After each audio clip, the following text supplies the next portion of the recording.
Been a while, huh? Miss me? Yeah, didn't think so. This is my bump in the night gun, as it were. Galil Ace Gen 2. With the can on, we can get that off. Get you a front row view of what that looks like. Just got this here. Push that down. Twist the collar. This is probably going to be a little stuck on because it's been a long time since this thing has been shot or worked on.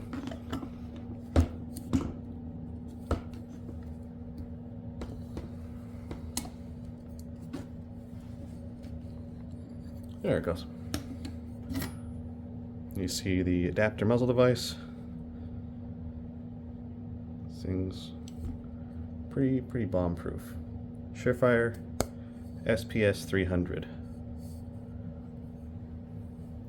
Set that aside. We'll go ahead and show clear for the FUDs. See, nothing in there. Chamber, magwell. Very good. I wonder if I can zoom this out a little bit. We're going to do this live. Yeah, we got 0.6.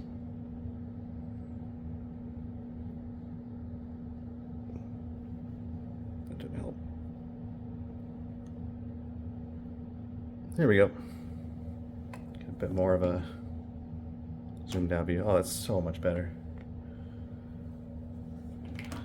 Got a flashlight on the side that still works.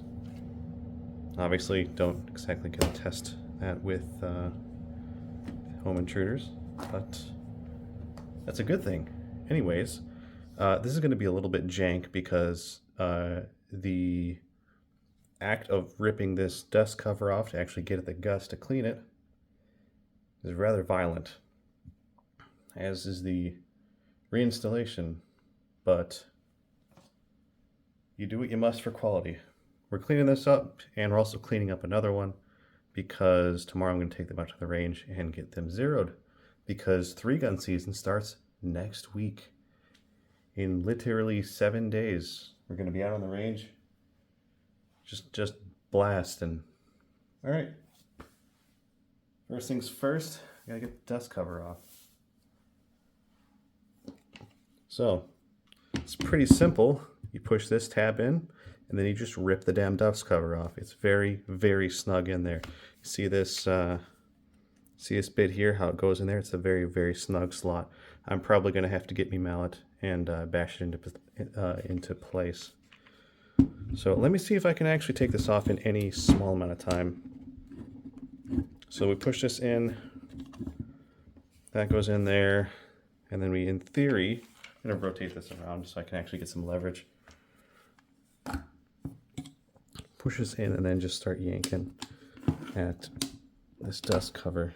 I think I need to push this a little farther in so that it locks into something. There we go. So there's a little slot in there that actually takes the tab.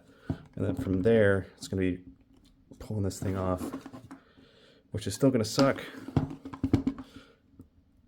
I might have to give this thing some love taps with the mallet.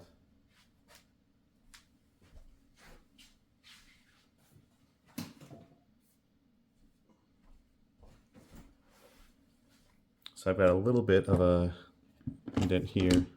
Give a little bit of a tappy tap tap.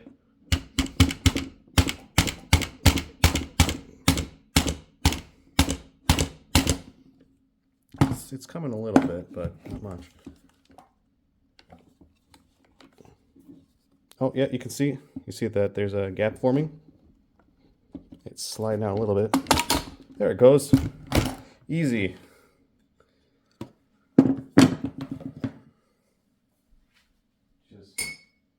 Incredibly easy. You can see the EOTech. I'd be remiss if I didn't turn it on to show you what it looks like. Camera picking that up. There you go. That beautiful, cool ass looking dot. And you press both of them to turn it off. At least you know it's going to be snug. You're going to hold your zero, although I don't know it's going to do a particularly good job. once I reinstall it. Owie. So we do that, lift her up. There's your recoil spring. This is allowed to move freely, so we're not worried about this gas tube. Get that out. Push that back in because it's not necessary. Actually, we could pull it out to clean it. It's not a bad idea, actually. Here's your gas tube. And then there's a gas block up front. We're already getting a little dirty, so I gotta put some gloves on. We're running low on oil too. I might actually run out of this shit. At least we got the lube this time.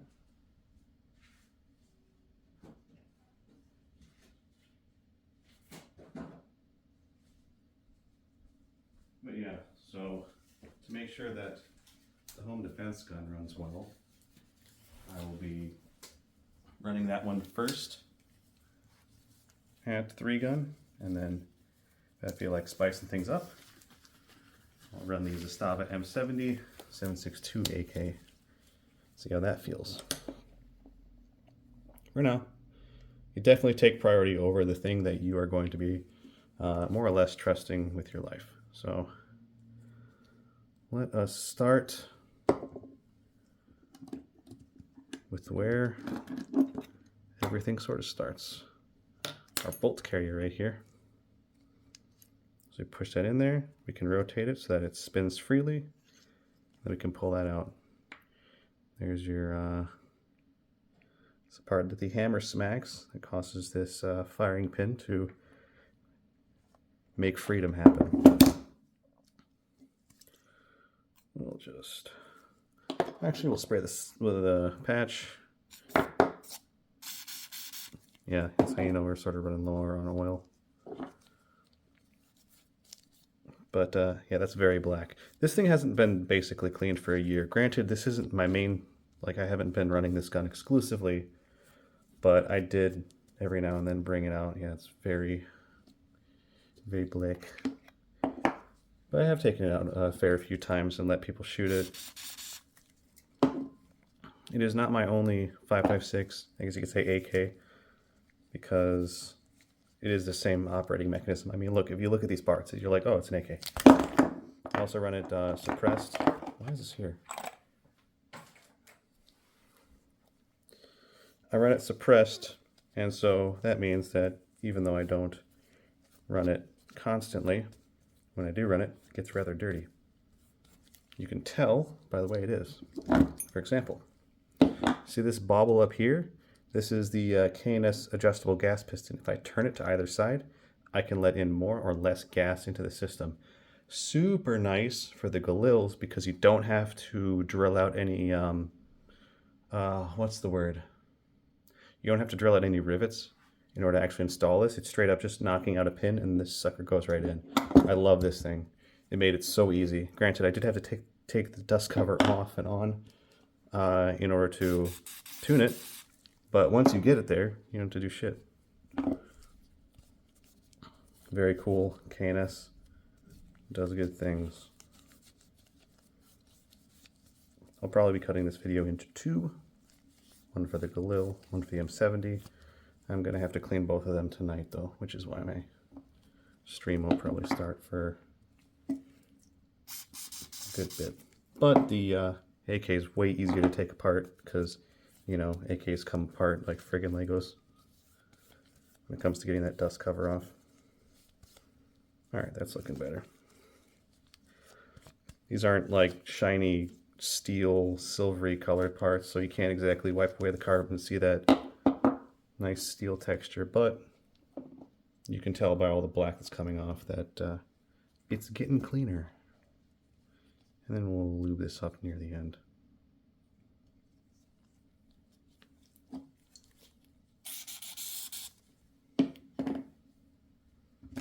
I should play music in the background of these. So this is where things are going to be very heavily carbonated because this is where a lot of carbon and stuff ends up blowing. This gas piston I'm pretty sure was initially silvery. It might not have been. Looks like the original color is black. It's been so long since I've actually taken this apart. As you can tell, with how hard it was to sort of rip that dust cover off. I'm not a big fan of taking it apart, but maintenance is maintenance. You gotta do what you gotta do. And if I ended up starting the season with a dirty gun and having a malfunction based on that, I wouldn't very much forgive myself. This is your bolt carrier. This mostly can just stay on the whole time. I don't see any reason to take it off currently.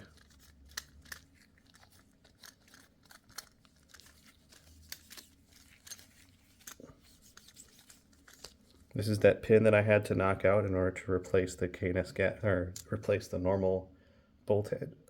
Sorry, I'll edit that out. With a K&S gas piston. That's all I had to do is just get a little punch and then knock that out and get on.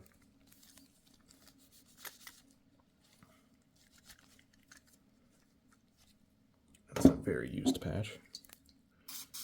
So after I'm done patch cleaning what I can, I will put the bore snake through. Use that to clean out the inside of the barrel a bit. And then call that good, probably. Lube her up and then put her back together.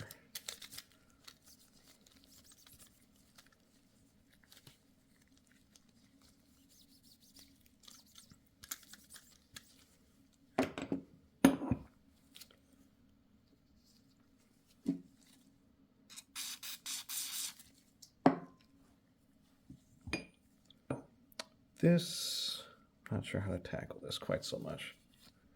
We do get gas and stuff that goes through here, so it doesn't need to be lubed. Well, actually, no, it kind of does need to be lubed, doesn't it? Should at least have a patch going through. We'll use this to put a patch through probably a couple times. All right, we got the bolt, got that. Now for the guts. We'll get into there.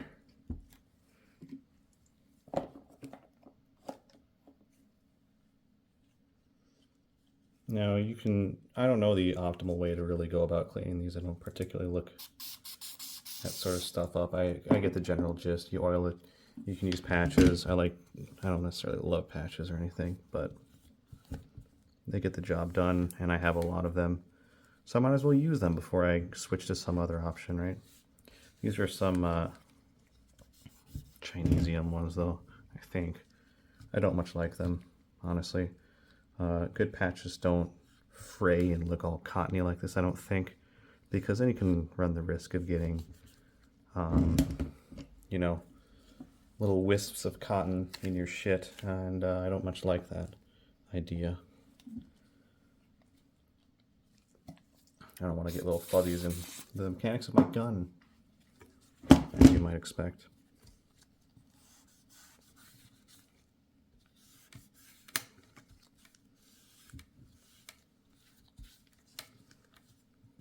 So you got this thing. This thing is really cool. This is your dust cover.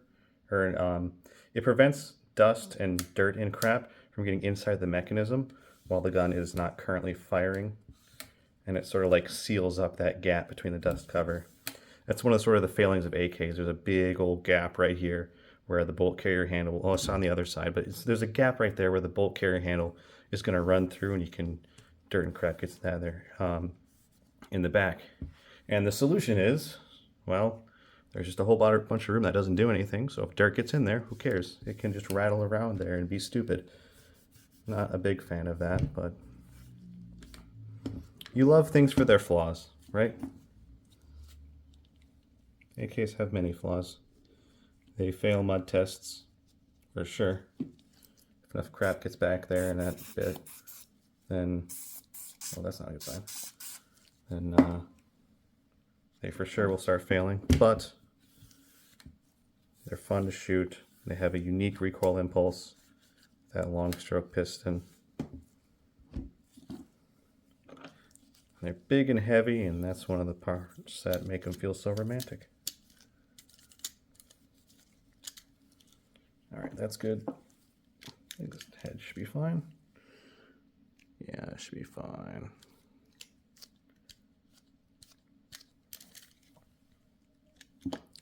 Now I'll run some patches through the barrel and the gas tube.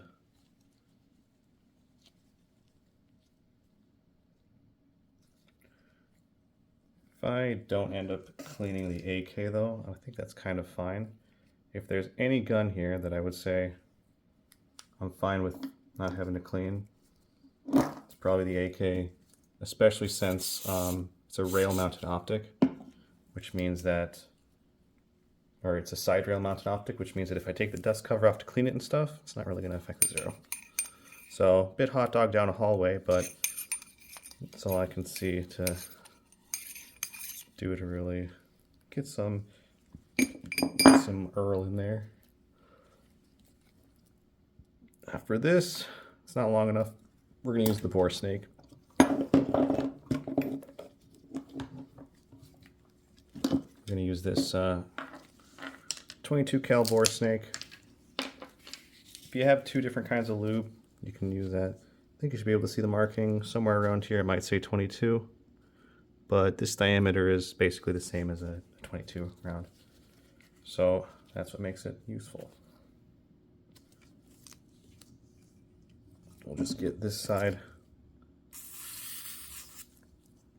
oily. I know there's oil in here, don't worry. I'll have to oil it off camera. I don't know if there's aerosol in here though. There we go.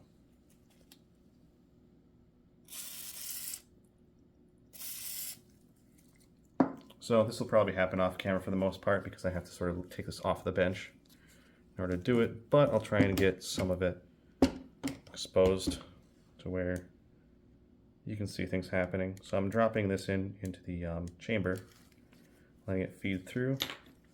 There you go. A little hanger, a little booger. You can start pulling that out.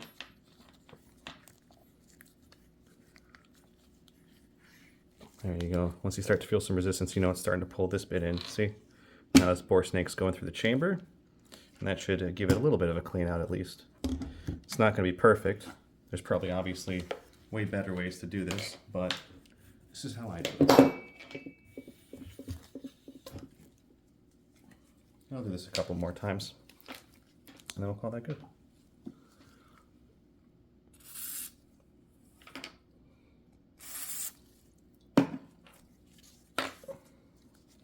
Won't probably add any more oil at this point.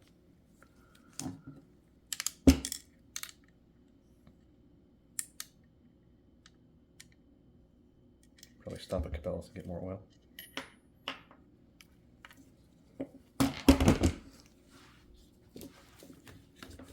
On my way back from the range tomorrow, heading out there to get my stuff zeroed.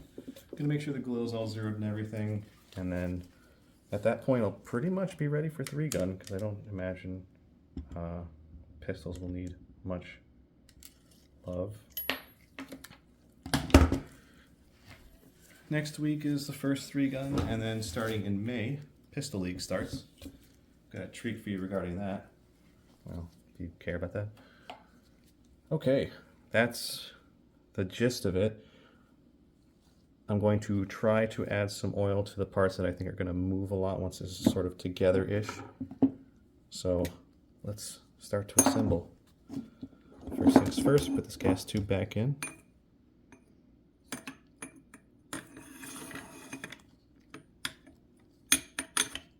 There we go.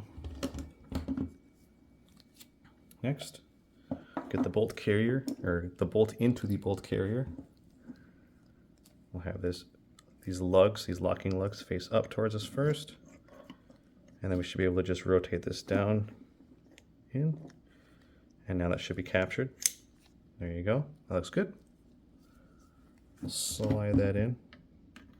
I think at this point, I should probably add a little bit of lube to the, so the parts that I think are gonna want lube are the rails inside here and this bolt carrier maybe, locking and unlocking. So I'm gonna put some oil probably around here, sorry, lube, and here. I got some machine gunner's lube. We'll see how this feels.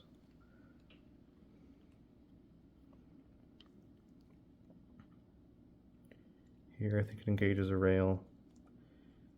Here I think it engages a rail.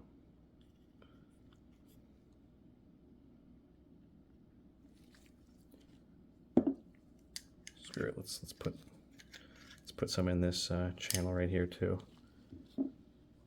There we go, just a little lube. There. And there.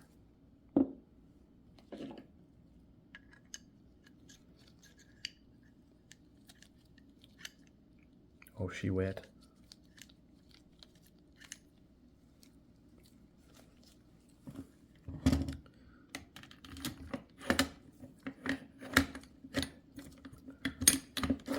There we go.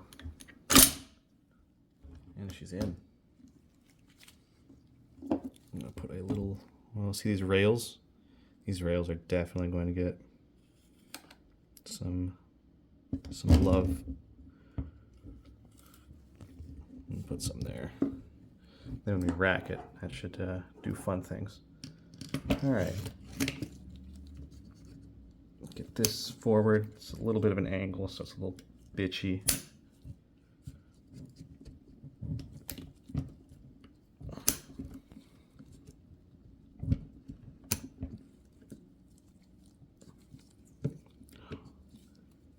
Choking at the finish line.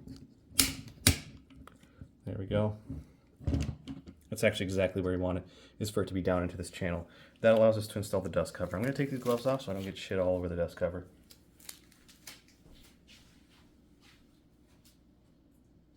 This is the part I'm not a fan of.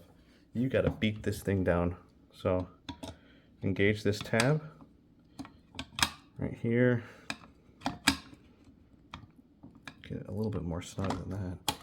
Can't I?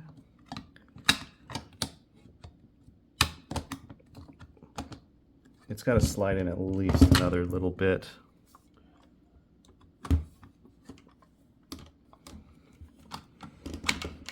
There we go. That's pretty much as close as we're going to get it. Now we can either... Oh, wow, it's... Okay, it's pretty much settled now. This is pretty much where you want it.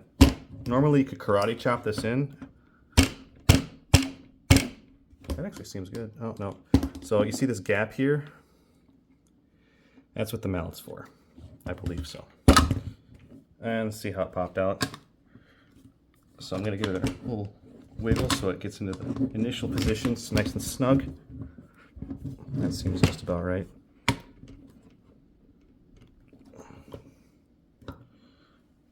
And for our tappy tap tap. Got me mallet. Ready? Camera might bob a bit. First try. Yep.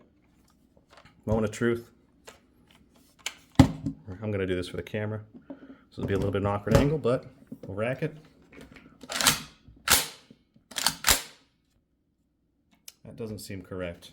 This should be farther out, so I think I didn't pull it back enough. All right. This doesn't seem right because this isn't out far enough, but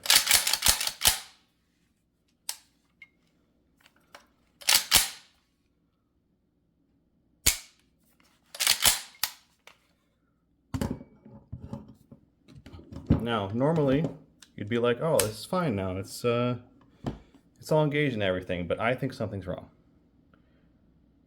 I think this tab here needs to be farther out, which means that I think I need to bash this down a little bit more. Because you can see there's still a little bit of a gap. Use another whack.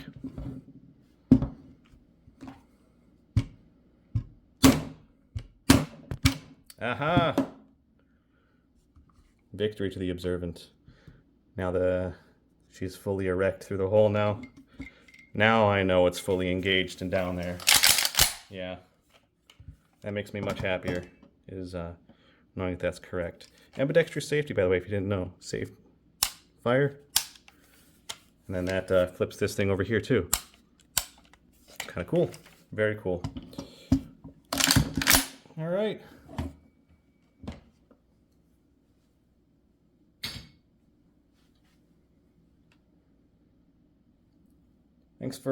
thanks for coming and hanging out with me as I struggle.